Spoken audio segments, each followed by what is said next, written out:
नमस्ते साथियों। आज हम संस्कृत के स्वर वर्ण, जैसा कि आप यहाँ पर देख पा रहे हैं, ये दो स्वर वर्ण हैं जिनका सही उच्चारण क्या होगा इस बारे में जानते हैं। प्रायः हम इन वर्णों का उच्चारण इस तरह से करते हैं, री या इसका री ऐसा उच्चारण किया जाता है, किंतु इन उच्चारणों को अशुद्ध माना जाता है। साथियों, मेरे पास में एक संस्कृत स्वयं शिक्षक की पुस्तक है, बहुत पुरानी पुस्तक है, और इस पुस्तक में जानकारी दी गई है कि किस तरह से हम इन वर्णों का उच्चारण करें। ये दोनों वर्ण जो हैं संस्कृत के स्वर वर्ण है, क्योंकि इसका प्रयोग हिंदी में भी होता है और संस्कृत में भी। तो ये दो जो वर्ण है ये संस्कृत भाषा के वर्ण हैं, और इनके उच्चारण की यदि हम बात करें तो जैसा कि अभी हमने बताया कि इसका उच्चारण हम ऐसे करते हैं, री, ठीक है। जबकि यहां पर जो शामिल होगा इस री में र और ई शामिल होगा, जबकि र का उच्चारण मूर्धा से होता है और ई का उच्चारण तालु से होता है। इसी तरह से री, इसकी बात करें तो इसका उच्चारण री करते हैं, जबकि इसमें क्या क्या शामिल है, ल जो कि दंत्य वर्ण शामिल है, और र जो कि मूर्धा, और ई जो कि तालु से उच्चारित होता है। तो आपने देखा कि इनका उच्चारण इस तरह से किया जाता है, और ये जो वर्ण है इनका उच्चारण हमारे मुख में जिस स्थान से होता है उसके बारे में भी हमने आपको बताया। तो यहां पर देखिएगा, इसकी बात करें इस वर्ण की, तो इसका उच्चारण होगा र, र। आप इस प्रकार से इसका उच्चारण करेंगे। देखिए, मैं फिर से करके बता रहा हूं, र, र। अब सही उच्चारण जानने के लिए एक शब्द बता रहा हूं आपको, वो शब्द है, इसका उच्चारण आप देखेंगे तो उसका उच्चारण करेंगे धर्म, ठीक है।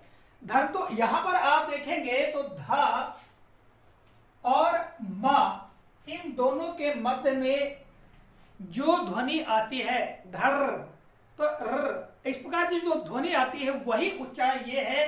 इस पुस्तिका में इसी के बारे में बताया है, उदाहरण दिया गया है कि धर्म में जैसे हम उच्चारण करते ध और म के मध्य में जो र का थोड़ी देर तक उच्चारण करें तो क्या होगा, धर, र, र।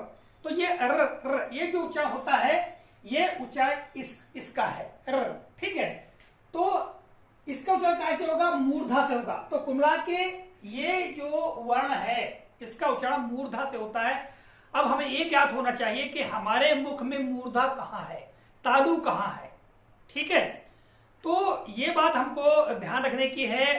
जो हमारे ऊपर के दांत होते हैं, ऊपर के दांत के ऊपर जो मसूड़े हैं, और मसूड़े के हल्का सा ऊपर का जो भाग होता है वो कहलाता है मूर्धा, ठीक है। और मूर्धा के ऊपर का जो भाग होता है वह कहलाता है तालु। जैसा कि मैं आपको मुख का एक हल्का सा चित्र बनाकर बताता हूं। मान लिया जाए ये मुख है और ये मुख का अग्र भाग है, तो यहाँ पर हमारे ये दांत है, मान लिया जाए। ये तो दांत हो गए, ये हो गया मसूड़ा, ठीक है, जिसको कि वर्त कहा जाता है, वर्त। ये मसूड़ों को क्या कहा जाता है, वर्त। और इसके ऊपर का ये जो भाग है, ये वाला भाग कहलाता है मूर्धा, और उसके आगे जो ये वाला भाग है ये कहलाता है तालु, ठीक है। तो इस वर्ण का उच्चारण करते समय जो हमारी जीभ का जीवा नोक है या जीभ का जो अग्रभाग है वो मूर्धा में स्पर्श होता है। जैसे हमने इसका उच्चारण किया धर, धर्म, तो जो बीच में ध और म के बीच में जो उच्चारण हो रहा है र, र, तो वही उच्चारण इसका है, इस वर्ण का है। इसी तरह से हम इस वर्ण की बात करें तो इसका उच्चारण भी, जैसे कि ये जो यहाँ पर सम्मिलित है, ये जो वर्ण है इसका दंत है, तो दंत में ही हम उच्चारण करें री, री, यानी हमारी जीभ का जो नोक भाग है वो हमारे दांतों को स्पर्श करते हुए उच्चारित हो, री, बस इतना, री, ये उच्चारण होना चाहिए। और ये अर, री और अर, ये दो उच्चारण है। तो इस वीडियो में मैंने आप लोगों को इन दोनों वर्णों के उच्चारण के बारे में जानकारी दी है, क्योंकि दैनिक जीवन में हम इस तरह का उच्चारण नहीं कर पाते, या बार बार जब हम अभ्यास करेंगे तभी इनका सही उच्चारण निकल पाता है। क्योंकि हमारे दैनिक जीवन में हम जब इनका उच्चारण इस तरह से ही करते हैं, ठीक है, जो कि अशुद्ध है। अभ्यास के माध्यम से हम इस तरह का उच्चारण करना सीखें। आज के इस वीडियो में यह महत्वपूर्ण जानकारी हमने आप तक प्रस्तुत की है। आशा करता हूं जानकारी उपयोगी लगी होगी। मिलेंगे अगले कालखंड में, तब तक के लिए जय हिंद।